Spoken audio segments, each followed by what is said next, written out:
चाहता हूं माननीय सभापति महोदय कि जब हम तबसरा करते हैं इस तरह के नेताओं पे तो हम भूल जाते हैं 47 में इस देश की क्या हालत है। सर आपने घर बनाया हो, मैंने नहीं बनाया अभी तक, मेरे पिता ने बनाया। सर ग्राउंड फ्लोर बनाने में सबसे ज्यादा मेहनत लगती है, नींव है वो। नेहरू और अंबेडकर, पटेल, आजाद ने नींव डाली। आप सेकंड थर्ड फ्लोर बना रहे हैं, उन्होंने फर्स्ट फ्लोर बनाया, आप 5 फ्लोर और बनाइए, लेकिन नींव के बगैर फ्लोर किसी काम का नहीं है। इस देश में नाम और सरनेम से भी चीजें तय होती हैं। खालिद नाम है, जेल में रहोगे, सुनवाई नहीं होगी। हैदर नाम है, मीरान हैदर, नहीं सुनवाई होगी। इमाम नाम है, सर्जिल इमाम, नहीं होगा। गुलफिशा होगी, नहीं होगा। खुदाई चल रही है इस देश में, कई जगह खोदे जा रहे हैं। ये खुदाई हम सब सांसद मिलके करें। वो जो सेप्टिक टैंक और सीवर में उतर करके जहरीली गैस से मरने वाले लोग, ये कौन है?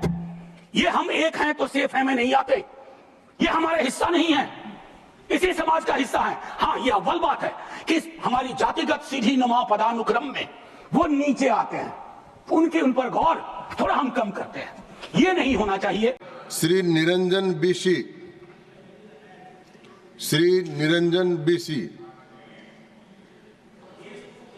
अनुपस्थित। श्री प्रोफेसर मनोज कुमार झा। शुक्रिया माननीय सभापति महोदय। थोड़ा हट करूंगा वक्त के लिए, लेकिन आखिर में अभी चालू तो करिए जरूर। सर, माननीय सभापति महोदय, अच्छा है हम सब संविधान पे बात कर रहे हैं। उस सदन में भी हुई, इस सदन में भी तमाम साथियों ने संविधान पे बात की। अपना अपना दायरा है, अपनी अपनी सोच है, अपनी अपनी प्राथमिकताएं हैं, लेकिन महत्वपूर्ण यह है कि हमने संविधान पे बात की। कई ओहदेदार लोग दूसरे स्तंभ के, वो तो ईश्वर से बात करने लगे हैं। भगवान को कितना काम है, किसी की नौकरी लगवानी है, किसी की शादी करवानी है, किसी को चुनाव जितवाना है, तो किसकी पर्ची निकलेगी, किसकी अर्जी लगेगी। तो अच्छा है कि हम संविधान के दायरे में बात कर रहे हैं। माननीय सभापति महोदय, नेहरू जी पर बहुत चर्चा होती है जब से इस संसद में आया हूं, और मैं इस नई सरकार के बाद ही सदन में आया हूं।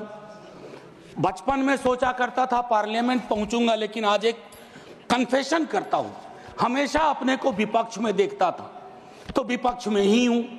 तो सर ऐसा है, मैंने कई दफा कहा है, 14 का चुनाव, 19 का चुनाव, 24 का चुनाव, जवाहरलाल नेहरू नहीं हारे हैं, विपक्ष हारा है, कांग्रेस हारी है। 100 साल आप चुनाव जीतेंगे, लेकिन नेहरू को फिर भी वहां खड़ा पाएंगे, क्योंकि अथॉरिटेरियनिज्म के खिलाफ, पार्लियामेंट्री डेमोक्रेसी के प्रतीक हैं नेहरू। वो ढाल हैं, वो रक्षा कवच हैं। और मैं आपको बताऊं, हमारे नड्डा साहब ने जेपी का उद्धृत किया, और मुझे अच्छा लगा कि जयप्रकाश जी ने जब इंदिरा जी को, वो इंदू लिखा करते थे, जब चिट्ठियां लिखी ना इमरजेंसी के दौरान, तो नेहरू को इन्वोक किया। I am writing to you in the name of your father Jawaharlal Nehru. वो ऐसे व्यक्ति थे, जब उनकी आलोचना नहीं होती थी तो छद्म नाम से अपनी आलोचना स्वयं करते थे। तो मैं क्या कहूं, जयप्रकाश जी का कश्मीर पर जो नेहरू जी को चिट्ठी थी या इंदिरा जी को चिट्ठी थी, अगर वो चिट्ठी आज मनोज कुमार झा अपने नाम से कॉपी पेस्ट करके लिख दे, तो सर शाम तक मैं टेलीविजन डिबेट में विलेन बन जाऊंगा। मेरे पर यूएपीए लगे ना लगे, सांसद हूं शायद ना लगे, लेकिन बहुत तरह की तोहमत लगेगी। सर एक आवश्यक बात, हम महापुरुषों की जन्मतिथि पुण्यतिथि पर माल्यार्पण वाले दुनिया के नंबर 1 देश हैं। इतनी पुष्प वर्षा करते हैं जन्मतिथि और पुण्यतिथि पे, लेकिन सर वो तिथियां इस बात की भी होती है कि हम अपनी चुनौतियों को स्वीकार करें। अगर हम संविधान दिवस मना रहे हैं, क्या फ्रीडम के बारे में नहीं बात होनी चाहिए? दोनों तरफ ऐसी बातें हो रही हैं, मेरी कमीज सफेद, तुम्हारी कमीज गदली। अरे साहब, संविधान की कमीज देख लो, वो गदला ना हो, उस पे दाग ना पड़े। ये हमारा दायित्व होना चाहिए। आज से 25 वर्ष बाद मैं इस सदन में नहीं होऊंगा, हम में से बहुत लोग नहीं होंगे। जब 100 साल पे चर्चा हो रही होगी, बहुत चर्चा होगी, लोग विश्लेषण करेंगे। जैसे आज हम करते हैं कि नेहरू को यह करना चाहिए था, नेहरू ने वो नहीं किया। 100 साल बाद कोई आपके बारे में टिप्पणी करे, मैं जीवित नहीं रहूं, संभवतः मैं सदन में नहीं रहूंगा, लेकिन वो भी अच्छा नहीं लगेगा सर, अशोभनीय लगेगा। टाइम मशीन नहीं है सर, नहीं तो मैं अपने सारे साथियों को 47-46 ले जाता। खून की नदियां बह रही थी दोनों तरफ, खून की नदियां। मंदिर में गाय काट के फेंकी जा रही थी, मस्जिद में सुअर फेंके जा रहे थे। उस दौर में एक ऐसे देश के निर्माण का संकल्प, गलतियां हुई होंगी। आप विलेन क्यों बनाते हो भाई? विलेन मत बनाओ, आपसे भी गलतियां होती हैं, हमसे हुई हैं। मैं सिर्फ इतना कहता हूं माननीय उपसभापति महोदय कि जब हम तबसरा करते हैं इस तरह के नेताओं पे, तो हम भूल जाते हैं 47 में इस देश की क्या हालत है। सर आपने घर बनाया हो, मैंने नहीं बनाया अभी तक, मेरे पिता ने बनाया। सर ग्राउंड फ्लोर बनाने में सबसे ज्यादा मेहनत लगती है, नींव है वो। नेहरू और अंबेडकर, पटेल, आजाद ने नींव डाली।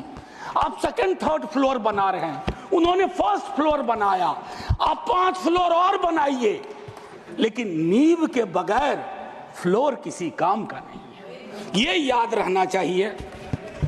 सर माननीय उपसभापति महोदय, हमारे प्रधानमंत्री जी, भाजपा के कई साथी, और चूंकि ये संविधान की डायरेक्टिव प्रिंसिपल्स में है कि यूनिफॉर्म सिविल कोड, सर मैंने विस्तार से अध्ययन किया है, नड्डा साहब ने भी अध्ययन किया होगा, तमाम साथियों ने। सर कई तरह के उस पर विचार थे, लेकिन डोमिनेंट विचार था कि इसको रखो, किसी दिन वक्त आएगा इस पर बात होगी। सर 44 आर्टिकल, जो कि ड्राफ्ट में 35 था, उससे पूर्व आर्टिकल 39 क्लॉज सी है sir, about concentration of wealth. Income inequality का इस देश में जो आलम है, हम टाइम बॉम्ब पे बैठे हुए हैं, टाइम बॉम्ब है ये, और ये सबको इंपैक्ट कर रहा है, ना सिर्फ गरीब मजलूम वर्गों को, मध्यम वर्ग को। अभी हालिया रिपोर्ट आई कि प्रॉफिट मेकिंग कंपनीज, लेकिन उनकी प्रॉफिट का एम्प्लॉय के सैलरी में कोई रिफ्लेक्शन नहीं है सर। रिलेटिव डिप्रिवेशन का जन्म हो रहा है। 44 तक पहुंचिए यूनिफॉर्म सिविल कोड तक, लेकिन रास्ते में एक मील का पत्थर है, आर्टिकल 39C। वहां रुकिए, ठहरिए, सोचिए कि इसको, क्योंकि अंबेडकर साहब को आप कोट कर रहे थे सोशलिज्म के बारे में, कि वो कहते थे कि वो तो रचा बसा है, सेक्युलरिज्म रचा बसा, मानता हूं, लेकिन उन्होंने नेशनलाइजेशन ऑफ लैंड और इंडस्ट्री की भी बात की थी। मैं उसकी पैरोकारी आज के दौर में नहीं कर रहा हूं, लेकिन ये जरूर कहूंगा कि प्राइवेट प्लेयर्स ऐसे ना हो जाएं कि एक को चादर से ढकने के चक्कर में पूरा देश नग्न सच्चाई से रूबरू होता रहे, ये नहीं होना चाहिए। अब सर मैं एक बात कहता हूं, आज जब मैं यहां बोल रहा हूं, इस देश के किसी न किसी कोने में सीवर से एक आध डेथ हो चुकी होगी, सीवर में उतर करके। खुदाई चल रही है इस देश में, कई जगह खोदे जा रहे हैं। एक खुदाई हम सब सांसद मिलके करें, वो जो सेप्टिक टैंक और सीवर में उतर करके जहरीली गैस से मरने वाले लोग, ये कौन है?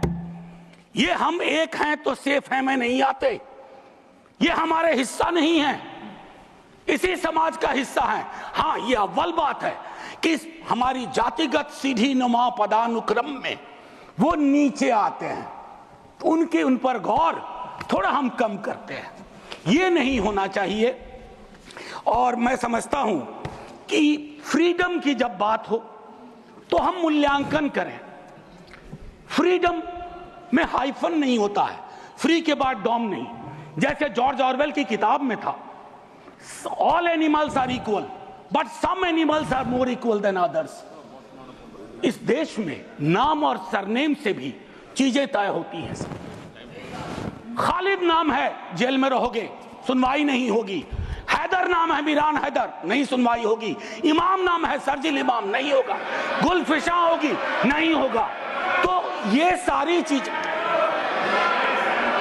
एक मिनट, आप मैं मेरा टाइम पॉज कर दीजिए, मेरा टाइम पॉज कर दीजिए, मेरा टाइम पॉज कर दीजिए। मैम चेयरपर्सन, मेरा टाइम पॉज कर दीजिए। Don't shout. मैम मैं सिर्फ इतना कहना चाहता हूं, अभी यहां बोल रहा हूं, मूलवासी बचाओ संघ मंच है छत्तीसगढ़ में, अनलॉफुल बना देते हैं आप। अरे कोई तो तौर तरीका हो, किसान विरोध करे, देशद्रोही है, विद्यार्थी विरोध करें नौकरी के लिए, नौकरी मांग रहे हैं आपसे, और कुछ तो नौकरी भी नहीं मांग रहे हैं, परीक्षा समय पर कराने की मांग कर रहे हैं। आप कह रहे हो अराजक हैं, नक्सल हैं। ये जो शब्दावली लेकर के, विशेषण लेकर के आप घूमते हैं, इससे थोड़ा बाज आइए। मैं कह रहा हूं ये टेम्पटेशन होता है जब बहुत बड़ी सत्ता होती है, 15वें वर्ष में, 11वें वर्ष में प्रवेश करते हैं, लेकिन उस टेम्पटेशन को रोकना मैच्योरिटी है, परिपक्वता, परिपक्व लीडरशिप की बात होती है। वैकल्पिक विकास की कोई मांग आपसे करेगा तो आप कहोगे नक्सली है। अब मैम चेयरपर्सन, एक और चीज कहना चाहता हूं, मैं पीड़ा साझा करता हूं बांग्लादेश में जो हो रहा है, साझा करता हूं पीड़ा। 71 के बारे में पढ़ा था, अभी देख रहा हूं, लेकिन मैम मैं महात्मा गांधी पर जाना चाहता हूं। नोआखली में जब देश आजादी का जश्न मना रहा था, महात्मा गांधी नोआखली में दर दर भटक रहे थे, restoration of peace and normality, वो दौर था। उन्होंने एक बात कही थी, आज का दक्षिण एशिया है जिससे पाकिस्तान और बांग्लादेश निकला है, हमें इस बात का स्मरण करना होगा कि हमारी भूमिका सबसे बड़ी है। हम बड़े भाई वाली शब्दावली का इस्तेमाल नहीं करेंगे। We are the largest and the oldest democracy. बाकी में डेमोक्रेसी कैजुअलिटी हुई है पाकिस्तान और बांग्लादेश में, संविधान तक नहीं आया। लेकिन हम अपनी अकलियत के साथ कैसा व्यवहार करते हैं, तो हम कह पाते बांग्लादेश को, learn from us, to Pakistan, learn from us, this is how we treat. लेकिन हमारा रिपोर्ट कार्ड अगर उसमें कमियां रहती है, मैं Sit down. Sit down. Sit down. Ma'am chairperson, my time should be paused. Sit down. My time should be paused. My time should be paused. My time should be paused. Honorable members. Ma'am एक चीज मैं एक चीज कहना चाहता हूं। अंबेडकर साहब को कोट किया गया, अंबेडकर साहब को कोट किया गया, और एक मिनट, किसी की भावना आहत हुई है तो मैं वापस लेता हूं। It is primarily a mode of, सुनिए, it is primarily a mode of associated living. Democracy is not simply a form of living, form of government. Associated living, कितना इसको अपने जीवन में उतार पाए, ऑफ कॉन्जॉइंट कम्युनिकेटेड एक्सपीरियंस, कितना उतार पाए। जातिगत जनगणना की जब बात होती है तो बट जाते हैं हम। क्यों बट जाते हैं भाई? वर्गीकरण की बात होती है, बिना जनगणना के वर्गीकरण कैसा?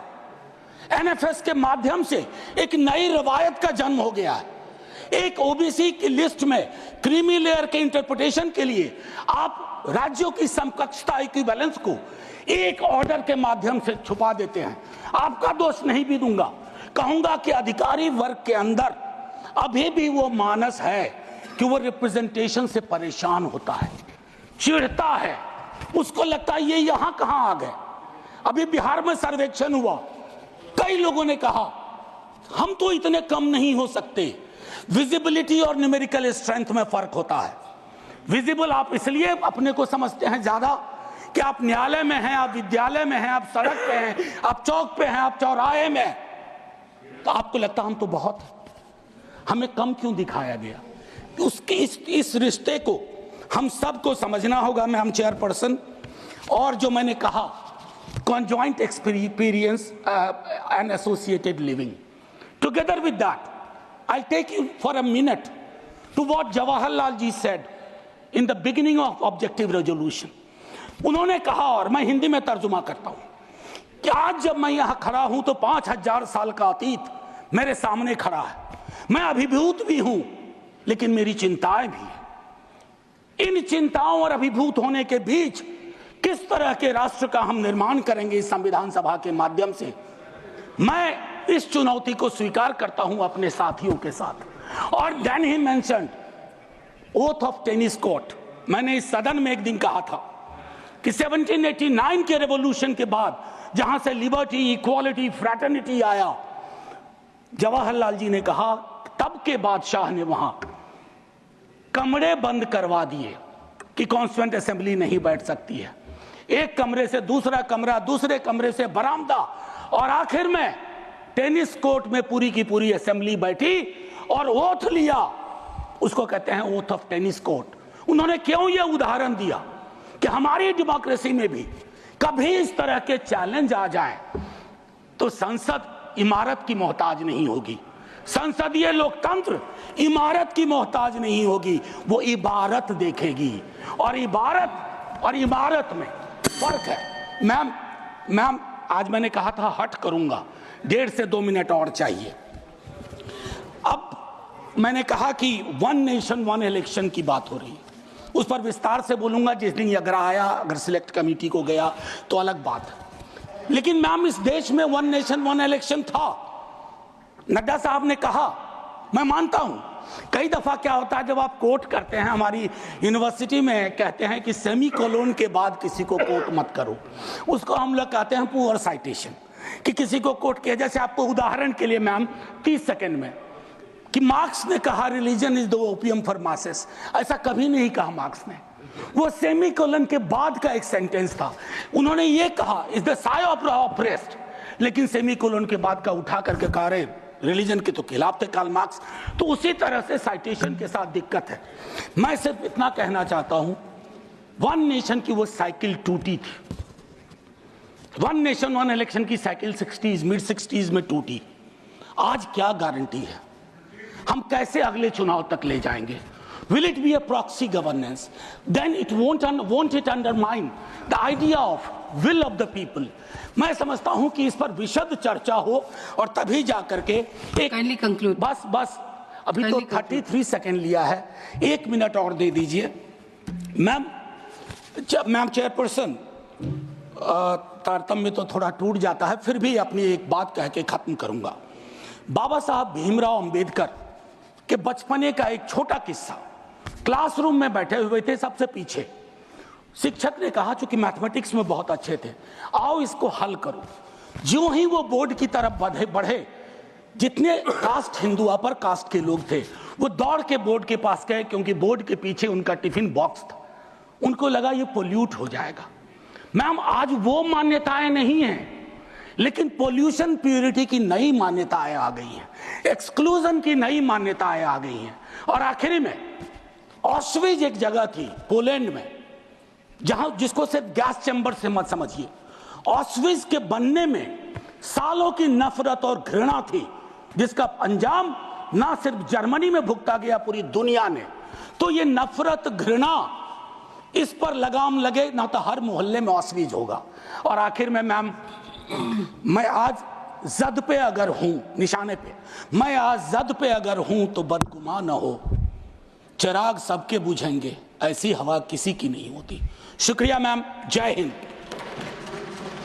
श्री अब्दुल